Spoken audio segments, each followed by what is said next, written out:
All right, welcome to step number one. In this step, this is a super important step, obviously, because in step number one, we got to kind of figure out the most primary thing that is of greatest importance to you. And that is simply knowing what you love. Now, there's sort of a two-part process to this step. The first part is simply making a list of all the things you love. And then the second part, which we'll get into here in a second, is sort of breaking all that down. But the first thing I want you to do is simply do this. Grab a piece of paper, grab your piece of paper and a pen. You're going to take about 5 minutes. So set 5 minutes on the clock once this video is done, and you're going to go through this practice. So simply set 5 minutes on the clock and figure out what are the things, and ask yourself this: what are the things that I absolutely love on this earth?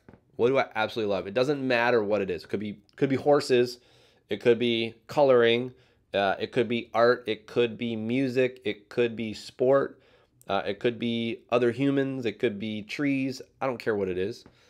This has to be unique to you. So figure out exactly what you love. For me, as an example, I love having deep conversation. I just genuinely love it. I love being curious. I love riding my bike. I love mountain biking. I love snowboarding. I love all mountain sports. I really do. I love being adventurous. I love learning. I love all of these things. So these are all things that I personally love. I wrote all those down. I remember when I did, it was almost like I was rediscovering the reason that I feel enthusiastic about life. So even if you get nothing else out of this, if you don't figure out exactly what your mission is, which I'm sure you will, you'll at least figure out exactly what you love. And then after you've done that for 5 minutes, then I want you to make a line down the middle. And then on the other side, on like the right side of the paper, I want you to simply write out, why do you love that thing? Just like in one sentence. It doesn't have to be a lot, but just simply write out, why do you love that? What about that thing do you love? You know, for me, I love sport.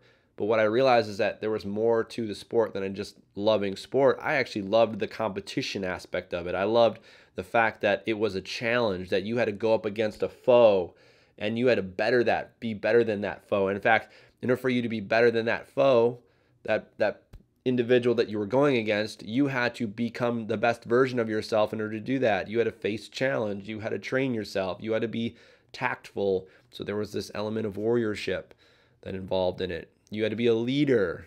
You had to be responsible. You had to be respectful to both yourself, to your community, to your competition, and ultimately to your fans. That's what I love about sport. So that's just one example. Of course, I also love other things. I love mountain sports. I love snowboarding. I love mountain biking because I love being outside in the outdoors. I love being on a tall peak looking out across a valley and just being in the awe and the wonder of the universe on this earth.